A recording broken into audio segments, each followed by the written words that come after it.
Keberhasilan guru dalam melaksanakan tugasnya sangat ditentukan oleh kompetensi yang dimilikinya, yaitu kompetensi profesional, kompetensi pedagogik, kompetensi sosial, dan kompetensi kepribadian. Kompetensi guru tersebut besar pengaruhnya terhadap pelaksanaan tugasnya dalam membelajarkan peserta didik agar hasil belajarnya meningkat, karena peserta didik memiliki karakteristik dan gaya belajar yang berbeda-beda. Oleh karena itu, guru perlu berusaha untuk meningkatkan kemampuannya dalam mengajar dengan menerapkan pembelajaran terdiferensiasi. Pembelajaran terdiferensiasi adalah pembelajaran yang dilakukan untuk mengakomodir kebutuhan belajar peserta didik. Dalam pembelajaran terdiferensiasi, guru memfasilitasi peserta didik untuk belajar sesuai dengan kebutuhan belajarnya, karena setiap peserta didik mempunyai karakteristik yang berbeda-beda, sehingga pembelajaran yang dilakukan dapat memfasilitasi kebutuhan belajar peserta didik. Penerapan pembelajaran terdiferensiasi dilakukan oleh guru dengan berusaha memikirkan tindakan yang masuk akal yang nantinya akan diambil oleh guru dalam kegiatan pembelajaran. Tindakan tersebut berdampak pada pemenuhan kebutuhan belajar peserta didik. Pembelajaran terdiferensiasi tidak berarti pembelajaran dengan memberikan perlakuan atau tindakan yang berbeda-beda untuk setiap peserta didik. Pembelajaran terdiferensiasi juga tidak berarti pembelajaran yang membedakan antara peserta didik yang pintar dengan peserta didik yang kurang pintar. Hal ini perlu mendapat perhatian karena masih sering terjadi kesalahan persepsi tentang pembelajaran terdiferensiasi. Ciri-ciri atau karakteristik pembelajaran terdiferensiasi antara lain lingkungan belajar yang dapat memotivasi peserta didik untuk belajar, kurikulum yang digunakan memiliki tujuan pembelajaran yang didefinisikan secara jelas, terdapat penilaian berkelanjutan, guru menanggapi atau merespons kebutuhan belajar peserta didik, dan menerapkan manajemen kelas yang efektif. Oleh karena itu, guru diharapkan mencermati karakteristik pembelajaran terdiferensiasi agar dapat diterapkan secara tepat. Penerapan pembelajaran terdiferensiasi tampak ketika dalam proses pembelajaran guru menggunakan pendekatan metode dan model pembelajaran yang dapat mengarahkan peserta didik untuk belajar.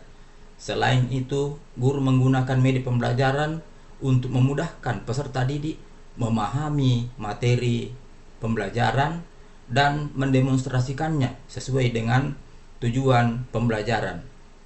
Biasanya, guru belum menerapkan pembelajaran terdiferensiasi karena belum memahami konsep dan prinsip pembelajaran terdiferensiasi. Guru belum dapat mengajar dengan menyesuaikan atau memahami minat, bakat, keinginan, dan kebutuhan belajar peserta didik.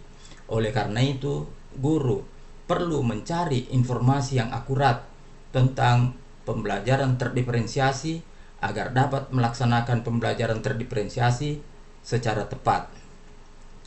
Pemahaman terhadap pembelajaran terdiferensiasi memudahkan dengan mencermati ilustrasi penugasan yang diberikan guru.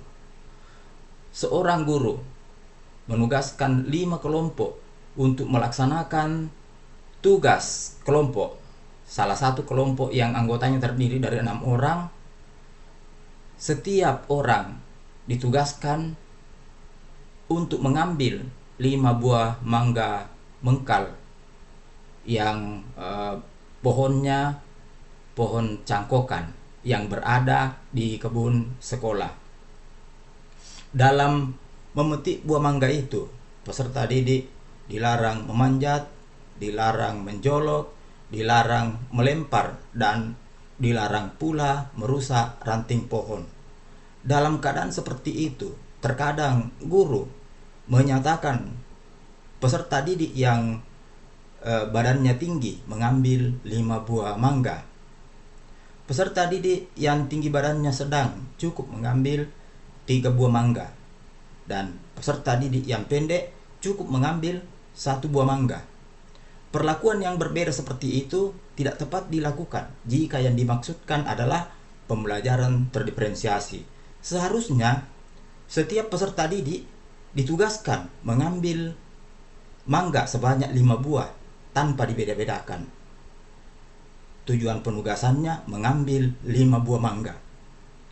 Untuk dapat melaksanakan tugas mengambil 5 buah mangga, peserta didik yang badannya tinggi memetik buah mangga sebanyak 5 buah di pohon. Peserta didik yang tinggi badannya sedang dan peserta didik yang pendek tidak bisa memetik buah mangga secara langsung. Untuk itu, guru menyiapkan alat bantu yang biasa disebut scaffolding berupa kursi kayu dan meja kayu. Peserta didik yang tinggi badannya sedang bisa naik di kursi lalu memetik mangga sebanyak 5 buah. Peserta didik yang pendek meskipun naik di kursi belum bisa memetik buah mangga. Sehingga naik dulu di kursi baru naik di atas meja dan memetik buah mangga. Jika belum bisa menjangkau buah mangga yang mengkal, kursi itu dinaikkan lagi di atas meja, lalu peserta didik tersebut naik lagi di kursi yang ada di atas meja sehingga bisa memetik 5 buah mangga. Jadi semua peserta didik memetik 5 buah mangga, tidak dibeda-bedakan. Hanya proses untuk mengambil buah mangga berbeda-beda dan waktu yang digunakan untuk mengawasi peserta didik juga berbeda-beda. Peserta didik yang pendek itu lebih banyak menggunakan waktu karena bisa membahayakan peserta didik. Misalnya bisa saja peserta didik itu terjatuh sehingga perlu diawasi bila dibandingkan dengan peserta didik yang tinggi badannya sedang dan peserta didik yang tinggi. Kebutuhan belajar peserta didik harus dapat terpenuhi. Untuk itu, guru perlu merancang strategi pembelajaran dalam memenuhi kebutuhan belajar peserta didik. Rancangan strategi pembelajaran tersebut perlu dilakukan dengan memperhatikan langkah kegiatan pembelajaran yang menarik dan menggunakan media atau alat bantu yang dapat mempermudah peserta didik memahami materi pembelajaran. Penerapan pembelajaran terdiferensiasi dapat dilakukan dengan memperhatikan hal berikut. Pertama, memetakan kebutuhan belajar berdasarkan 3 aspek, yaitu kesiapan belajar, minat belajar, dan profil belajar peserta didik. Misalnya dapat dilakukan melalui wawancara, observasi, atau survei menggunakan angket. Kedua, merencanakan dan melaksanakan kegiatan pembelajaran berdasarkan hasil pemetaan, memberikan berbagai pilihan baik dari strategi, materi maupun cara belajar.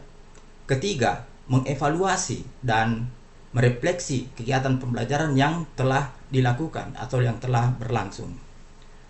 Pemetaan kebutuhan belajar merupakan hal yang penting untuk